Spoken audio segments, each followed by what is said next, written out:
Okay, this is the very first lecture in a series of webinars designed to help the viewer with electromagnetism. And this is not physics electromagnetism per se. This will be magnetism for somebody who needs to know it, electromagnetism for somebody who needs to know it, who is not a physicist. So we are doing, and this is all new to me, so bear with me. Electromagnetism. Oop, that's not right. Okay, electromagnetism.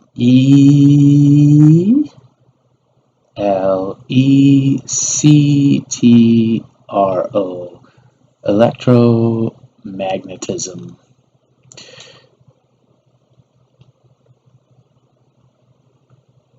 And this is the intro. So I'll just write intro here. Intro. Hopefully I'll get better with my handwriting as we go along. So, in our universe, which contains a lot of stuff, but we can break it down really easily into two types of things. We have forces, for sure. Forces, and of course we have matter.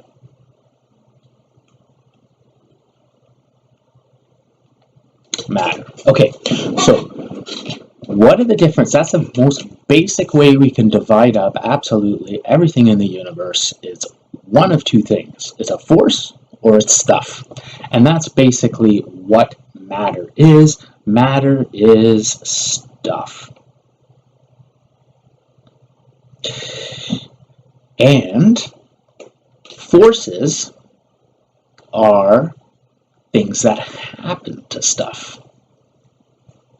So you can be, for example, you can be a blob of carbon, and that's fine. You're a blob of carbon. That's the stuff you're made of. However, if something causes you to move 10 feet to the left, then that is not anything to do with the blob of carbon.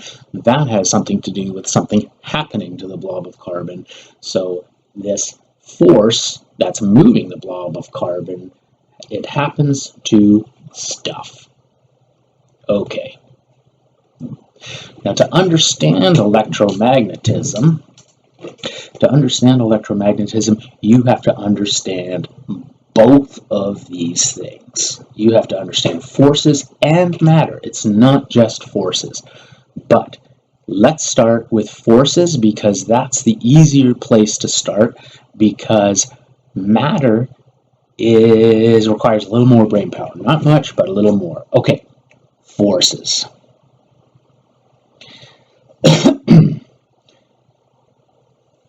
There are 5 forces in nature, in the universe. There are 5 forces. And I will write them down right here.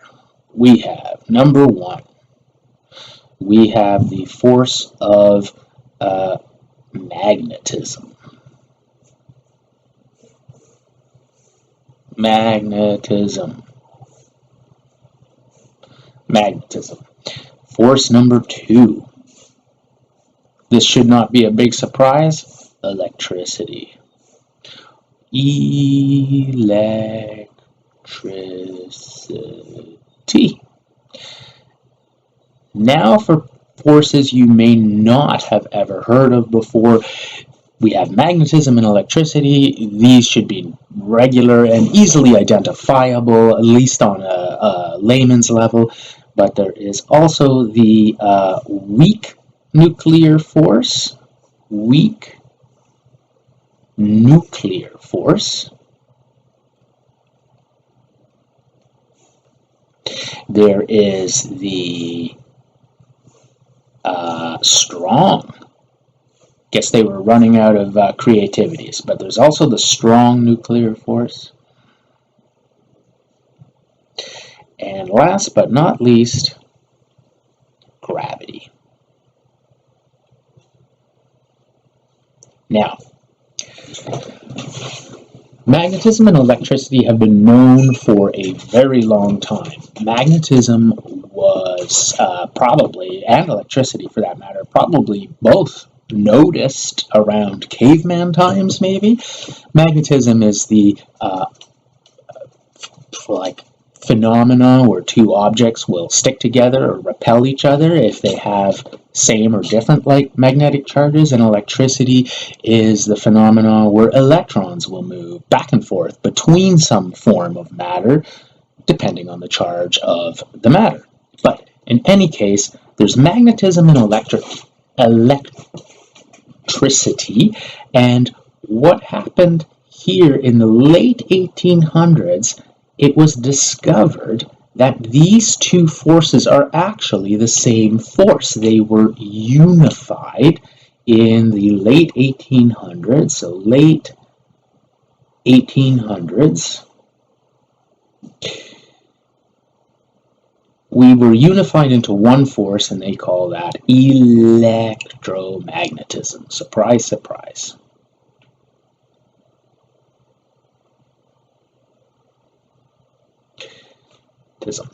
Now, just as an aside,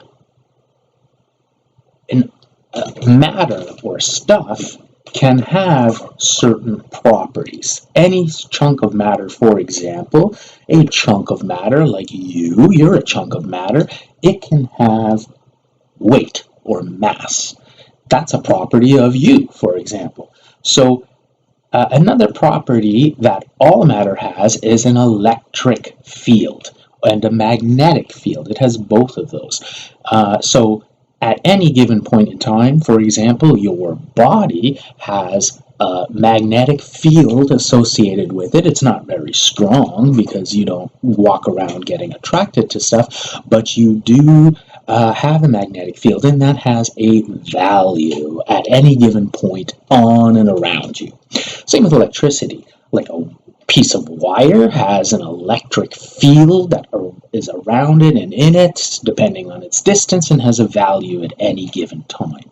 These properties, magnetism and electricity, their fields were unified. That's what we call the property of electricity, and the property of magnetism around an object is the electromagnetic field, and like your weight, an electromagnetic field has a certain value, a certain strength at any given point in space in relation to a particular object.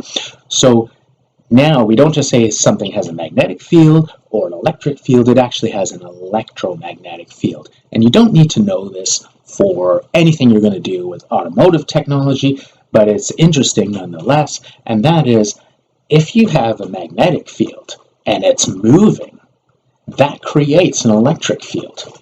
And vice versa, if you have an electric field and it's moving, that creates a magnetic field. And that is the way they discovered that these two forces are actually one and the same, but we don't need to get into that. Now, way back, that was electricity and magnetism was unified back in the late 1800s. Then in 1983, they decided to, they didn't decide, they discovered that the electromagnetism and the weak nuclear force were also unified. Well, maybe I should tell you what the weak nuclear force is. The weak nuclear force is not something you really need to know about, not for automotive or for electricity for that matter. It's all got to do with radiation and the creation of neutrinos in stars. So it's not really, you're not going to come across it in automotive technology. So this has to do with radiation, and neutrinos. Again, that's just out of interest. But the electromagnetic force, unified in the 1800s, was further unified with the electroweak force in 1983. That means they discovered that really magneticism, electricity, and the weak nuclear force are actually all the same force. And efforts are now ongoing to combine this with the strong nuclear force right here. If they can combine, we will have a grand unified theory. That's if they can combine this. And if we can also somehow, with lots of smart math people, combine the electromagnetic force, the weak nuclear force, and the strong nuclear force with gravity, so that we determine it's all one force, then we will have what is the very elusive theory of everything. Theory of everything. And that is, those are the forces. So let's just recap. Forces are basically things that happen to stuff, and it includes 5 fundamental forces: the magnetic force, electrical force, the electricity force, the weak force, the strong force, and the force of gravity. Now, to understand the electromagnetic, or I might call it electromagnetic force or electric force, whatever, it's all electromagnetism. But to understand it, now we understand that there is the magnetic force, the electric force, the weak force, the strong force, and the force of gravity.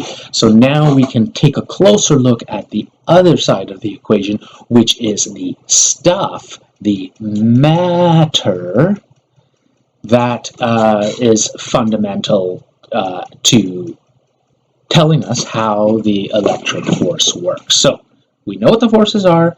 The force we're interested in is electromagnetism, but now we're going to see how does this electric force actually work when we couple it up with matter. And it's not that easy. I'm going to write a word, matter. Matter, aka stuff.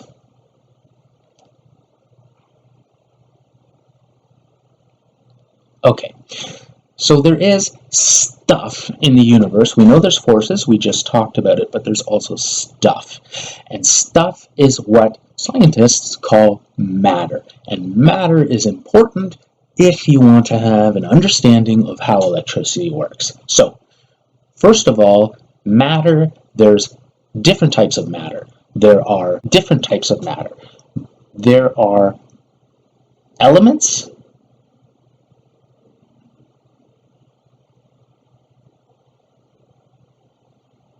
and there are compounds. And sorry for the little bit of chemistry here, but this is like really basic, and you only really need to know this basic stuff. So elements is matter made up of one thing. For example, gold. Gold is like, we can go into gold and we can subdivide it and subdivide it and subdivide it, and we will never get anything less than gold unless we go all the way down to the neutrons, protons, and electrons. Compounds is matter, and it's made of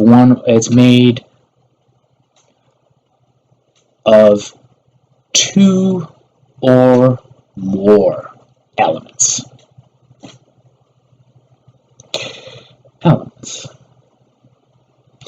So you don't care for automotive whether something is an element or a compound, but it is important to know, and you're going to see in a second why it's important to know when we're dealing with specifically an element and we're dealing with electricity.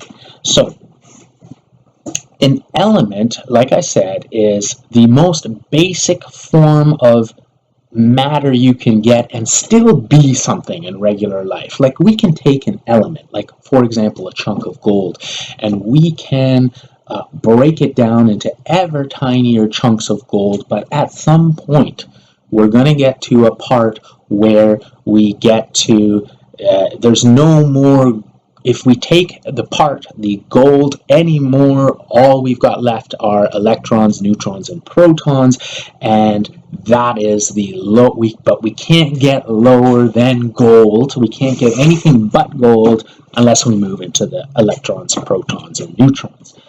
Compounds, that's a little different, because we can take a compound like water. Water is H2O. So there are 2 hydrogen elements and 1 oxygen element in the compound of water, and this means that we can break this down, but before we get to the neutrons, protons, and electrons, we're going to get to just the hydrogen and just the oxygen in this case. So what does it look like? Atom. This is an atom is essentially the smallest form of an element.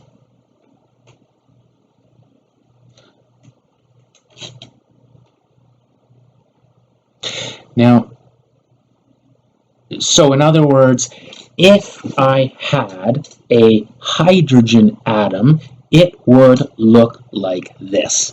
A hydrogen, and by the way, hydrogen is the simplest, most basic element there is. It is a gas, and there is nothing simpler in terms of elements than hydrogen. Why? Because this is what a hydrogen atom looks like. It's got its nucleus in the middle. Ooh, there's its nucleus, and this nucleus is made up, this is the nucleus. So hey, why don't we call this something, why don't we make it blue and call it, this is the nucleus, and here I'll make it blue. Okay, that's the nucleus.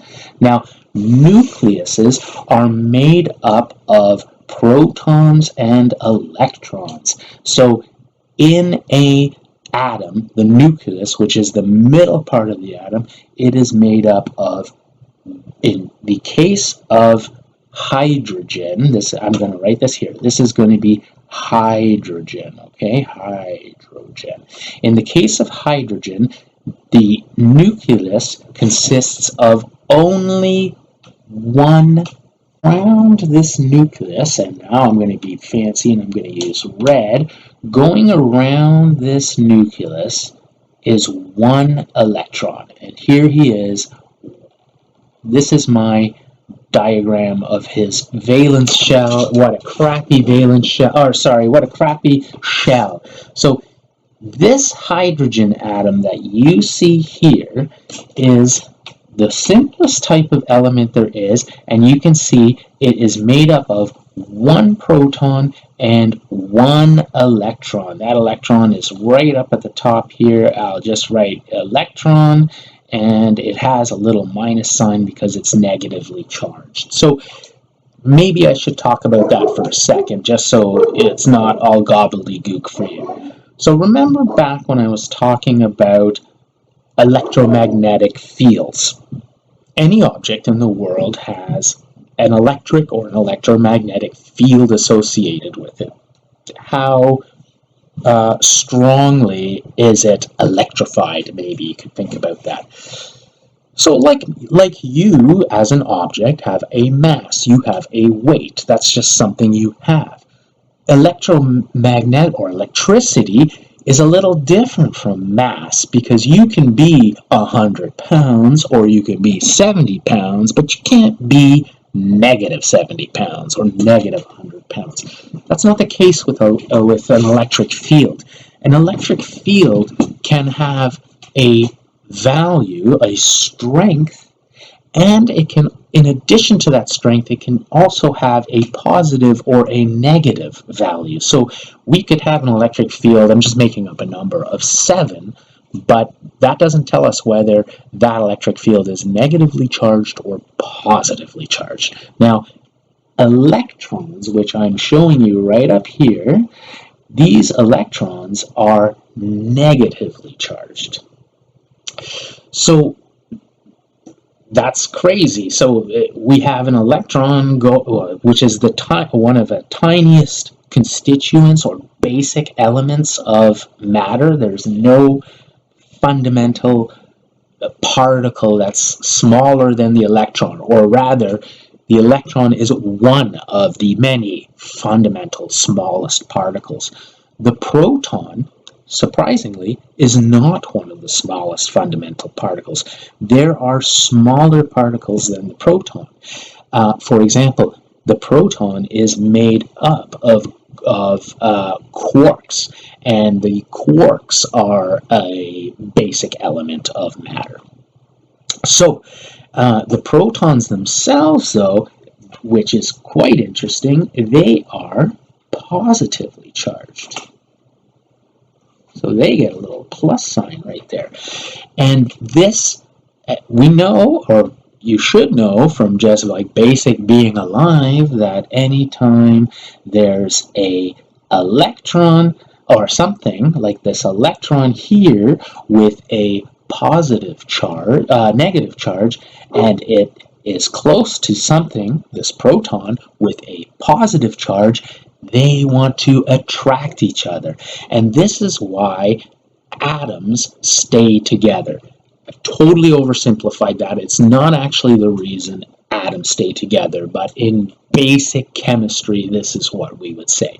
We would say the atom doesn't fly apart because the electron and the proton are oppositely charged and they keep each other together.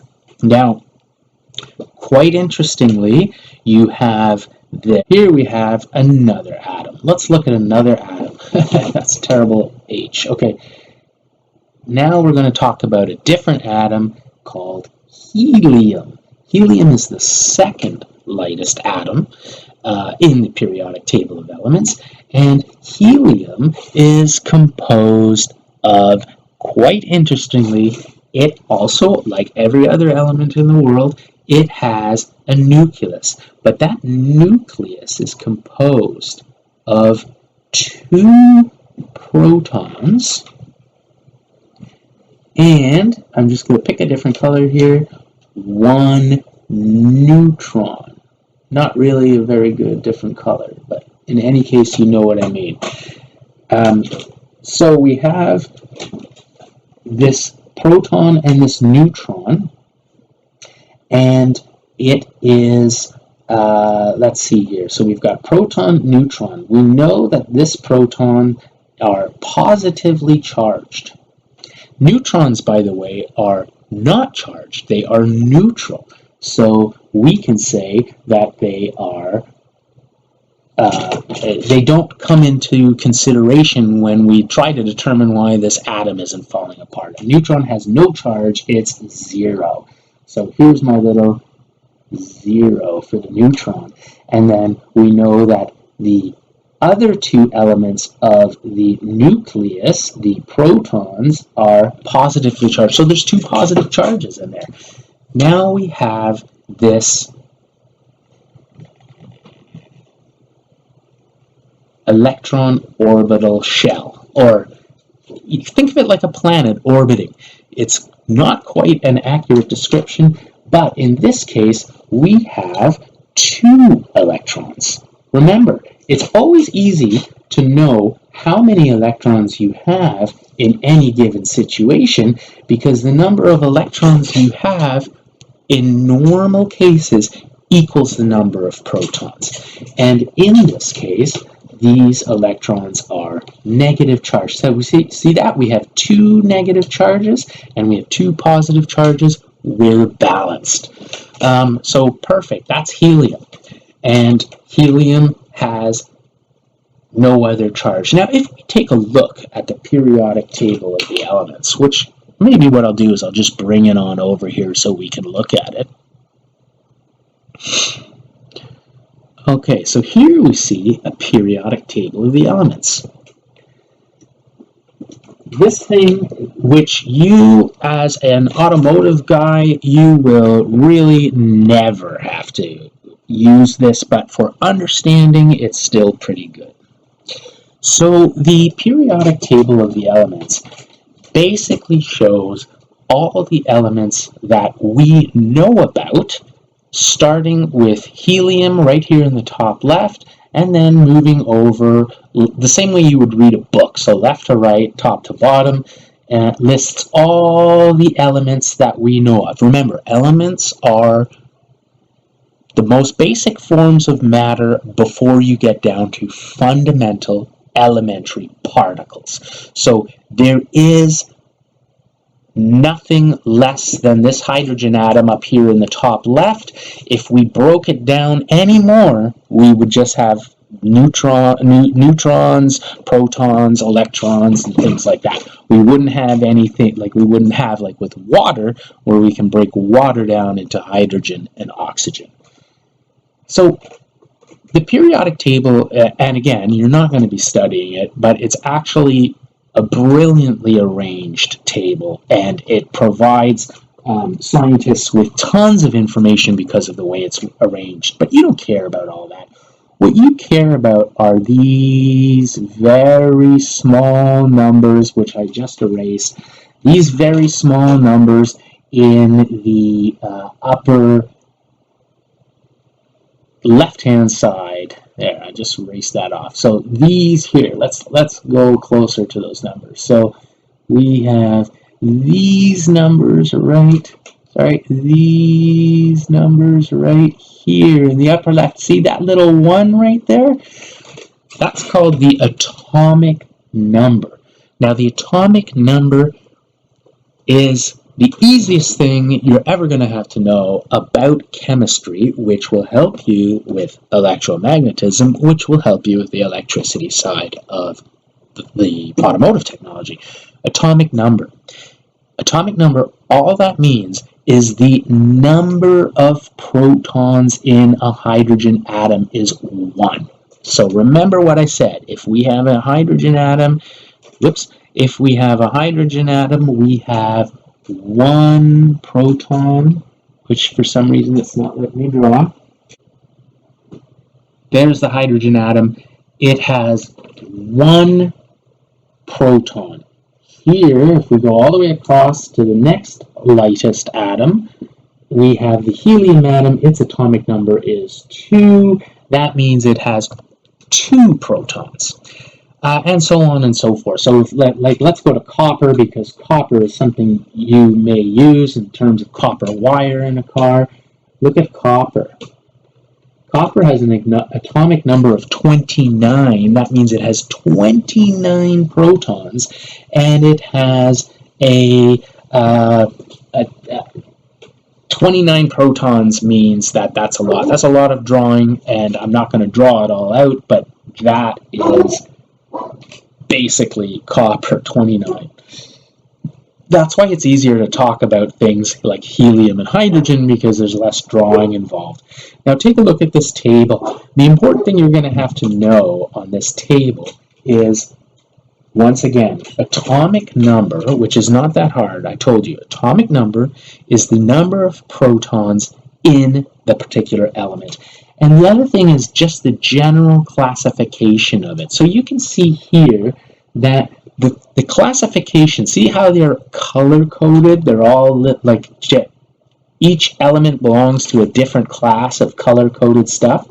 And that is because they're trying to separate out the classes of elements. So if we take a look at, see these light blue ones, I'm just going to draw a circle around them. These light blue ones that are on an angle here, those light blue ones, those are elements that are insulators. They're not good at transmitting electricity. Conversely, you've got these yellow ones right here. These yellow ones here, down here in the bottom, these ones are metals. And metals are very good at transmitting or conveying electricity. So here is the fundamental thing that you have to take away from this periodic table of elements. One is the atomic number. All it does is tell you how many protons are in the nucleus of the atoms. Generally speaking, if the proton number set equals, say, 2, there's going to be 2 protons. That does not mean there's going to be 2 neutrons. Usually, for some reason, I don't know why, I'm not smart enough, there's a few less. But it doesn't matter because neutrons are neutrally charged. They're not charged, so they don't come into play at all. And then you have the yellow class of elements here. These are the metals. These are very good at conducting electricity. So look at that. There are 2 main parts, or 2 main classes, your insulators and your conductors. And I'm sure that that at least reminds you of something. Let me go back now to the whiteboard.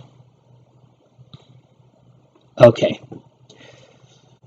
Anyway. Okay, so here is an orbital where electrons go around. Oh, there's an electron, and there's an electron. Okay, we know that electrons are minus, and that electrons are minus. So we also know from my picture that this atomic number of whatever this element has to be 2. We know that there's 2 protons. There's 2 protons in this example. There's 2 protons in here. How do we know that? Because there's 2 electrons. Okay, now let's get a little more technical. Here's a picture of an atom. Here's the nucleus right in the middle, and flying around it, we have 2 electrons. This is, now, the fact, if this atomic number were 2, it would be a helium atom. And I also said to you that we know the number of protons is equal to the atomic number, so helium would have 2 protons in here. There'll be 2 little protons in here. I'm going to draw 2 little p's. They are both plus. They are both plus. Fine. Then I said, and that's generally speaking also the number of electrons. That's not technically true. You can have if you have, in my case, 2 protons, you've got helium. If you've got 2 protons and only 1 electron, you've still got helium. It's just an isotope. They call it an isotope or a radical. It's a different name, but it's the protons that make the element, not the electrons. But in a stable helium atom, it will have 2 protons, of course, because it has to. Its atomic number is 2, and it will have 2 electrons. It's a stable atom. Now, this outer shell, this outer shell is called the inner shell. It is in any element, in any atom, the 2 of the electrons can orbit in the inner shell, and that is fine. So their orbits, you can only ever have 2 electrons in this inner shell. That is it. No more. If we were dealing not with helium, but with some other element, let's say whatever element has 3 protons, so it has an atomic number of 3, and let me just erase this now. So we're dealing with 3 protons. So what I'm going to do is I'm just going to write that there are protons.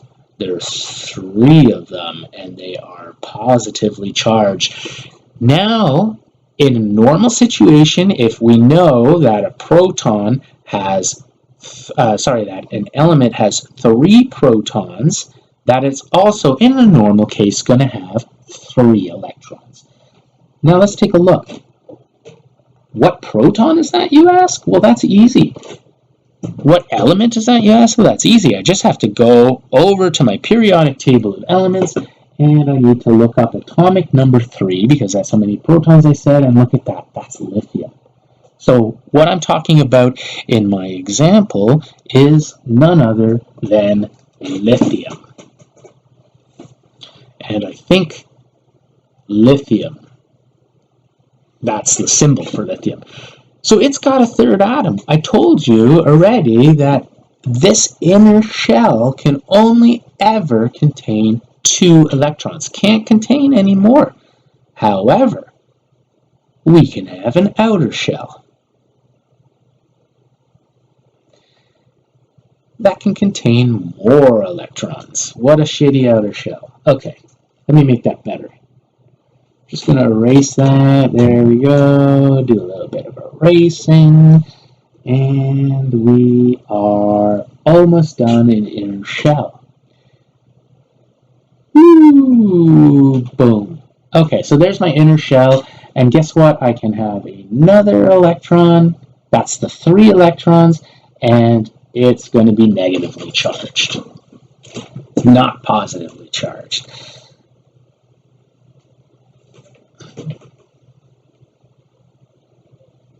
Okay, so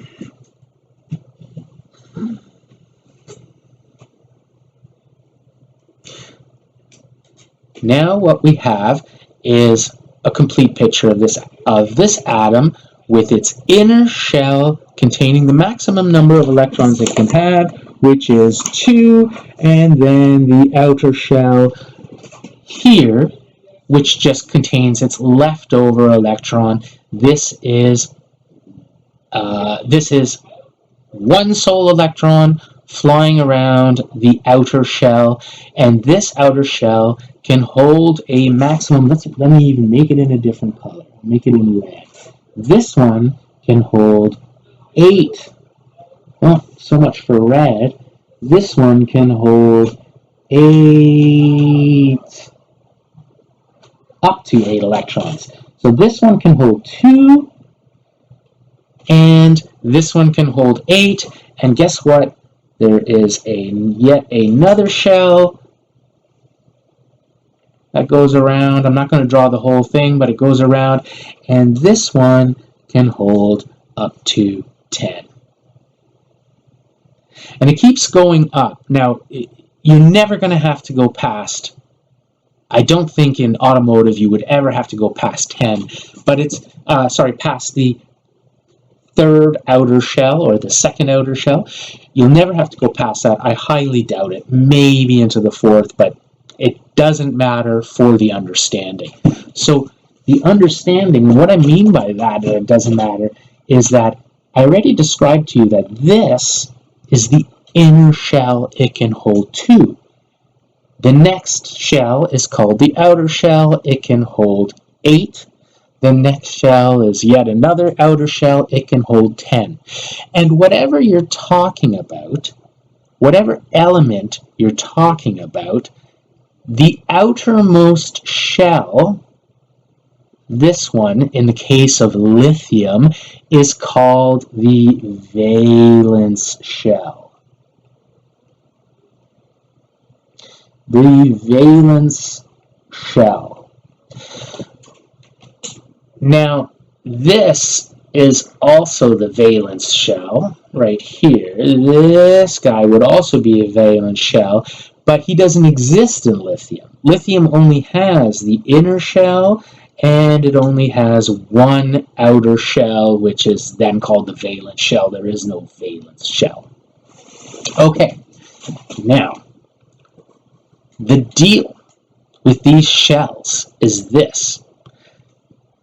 If an atom, if a particular atom has, it has a certain number of shells. So lithium has 2 shells. It has this inner shell and it has this outer shell.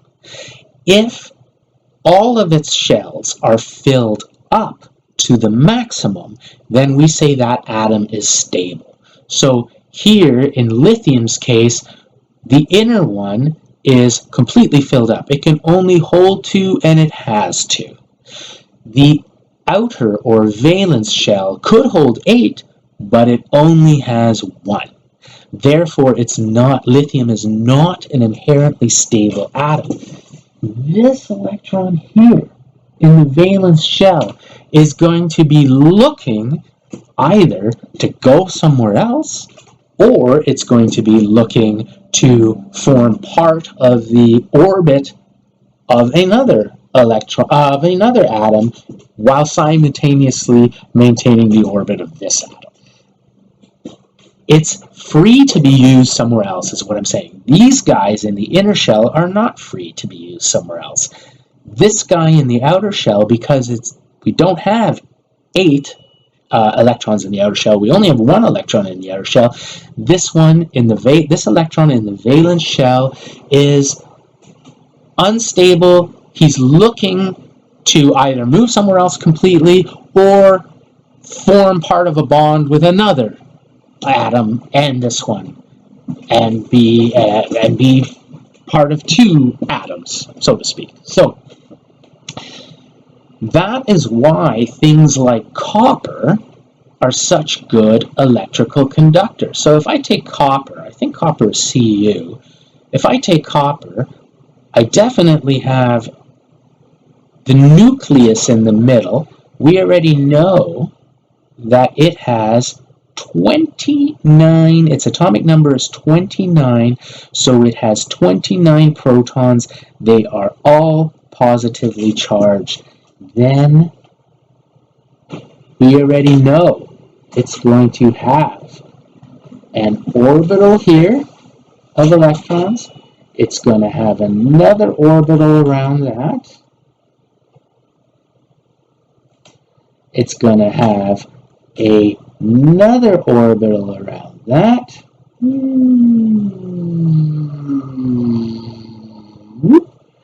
And in this, here, I'm going to do it in red again.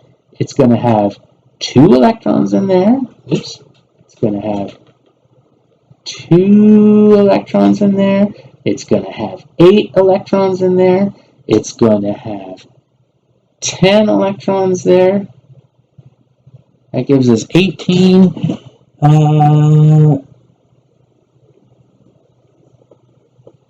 And I guess it's going to have a whole bunch of more. So what's that? That's 10. That's 20. It's going to have, then it's going to have its final shell. Whoops.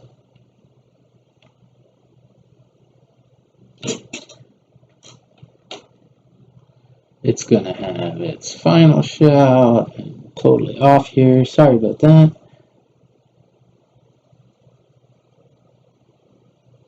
Okay. It's going to have yet another shell going around it. 10, 20, and it's going to have 9 in this shell. I'll make that red. It's going to have 9 electrons in this shell.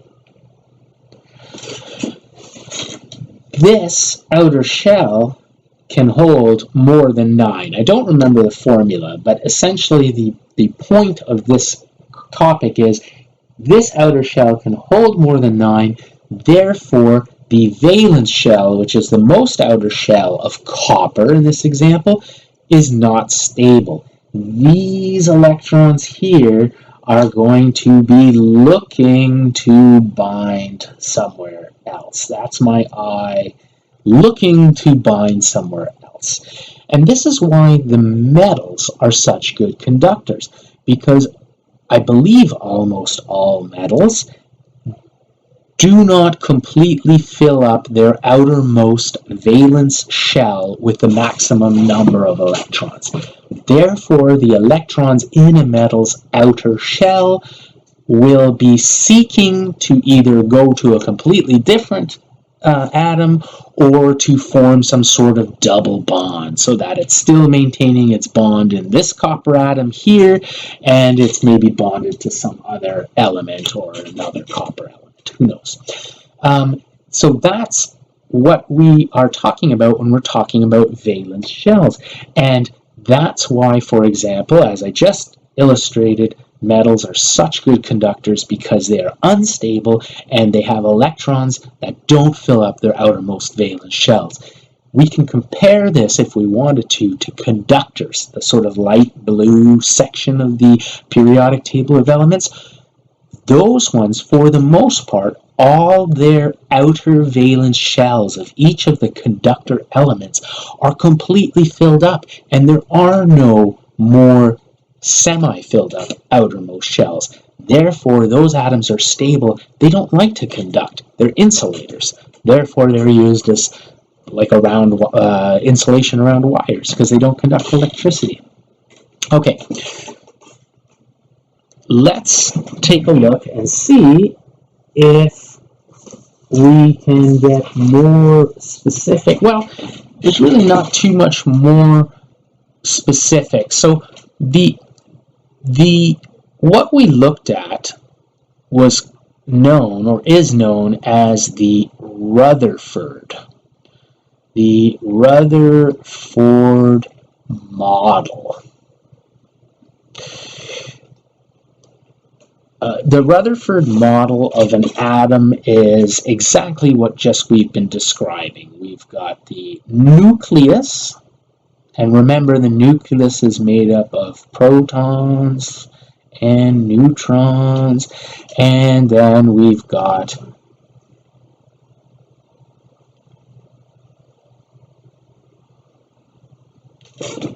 the electron.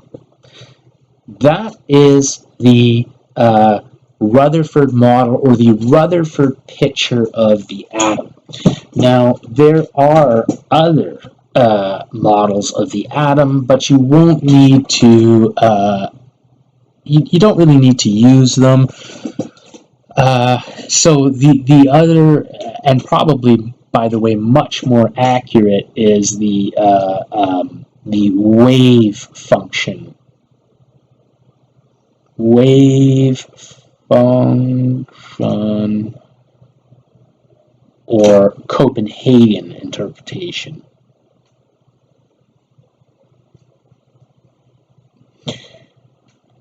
Now, Copenhagen wave function interpretation, this is for quantum mechanics, and it is not applicable to motive technology.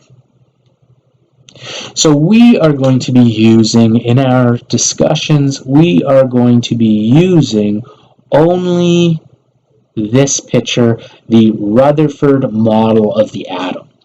And because we're all very smart people now, when I draw this Rutherford model of the atom, I am no longer going to be drawing every single shell of the atom in question, because that just will take too long. All I care about is drawing the fact that, you know, maybe what I'll draw here. Well, why don't we just get used to it? Let's take, for example, let's just take copper. It's a hypothetical copper. So here's copper. It's got a proton, or it's got a nucleus. And you know what? I'm just going to zoom in here so we get a better view of it. Whoops.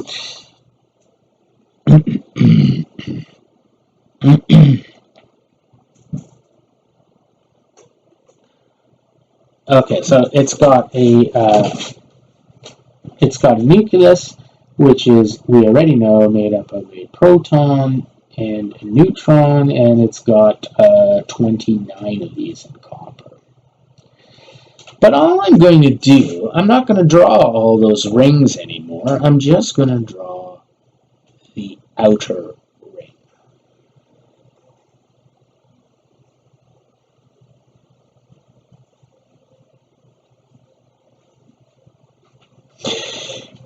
And so this outer ring, this is the valence.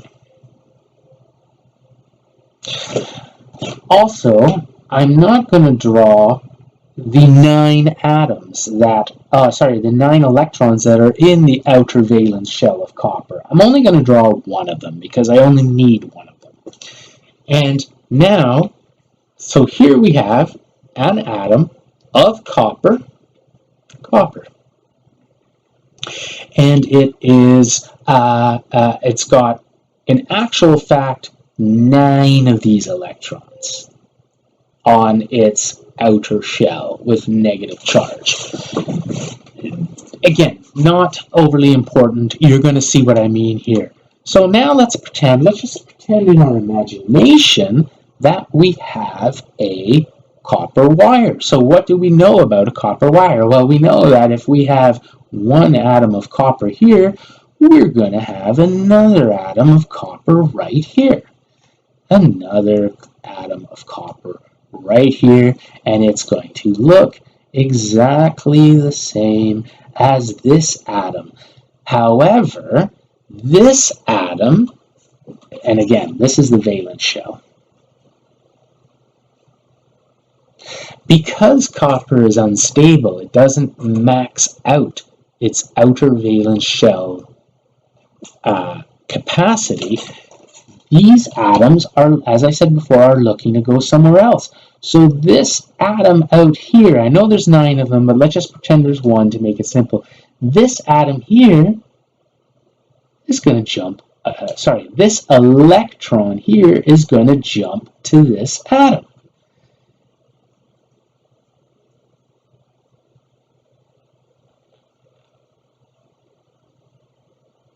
This electron here is going to jump to this atom. And that is electricity.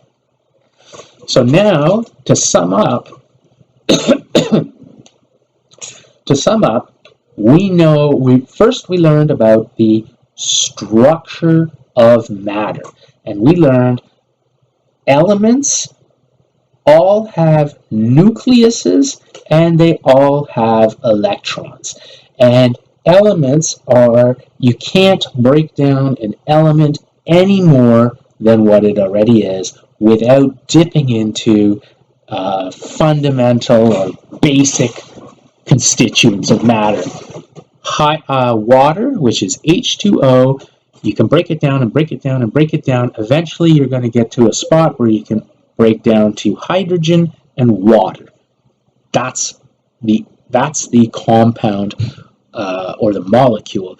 If you take one of those compounds like water or any element, one of those compounds like hydrogen, you can't break it down any more than it already is with a hydrogen atom without breaking it down into protons, neutrons, gluons, electrons, quarks. So it's meaningless.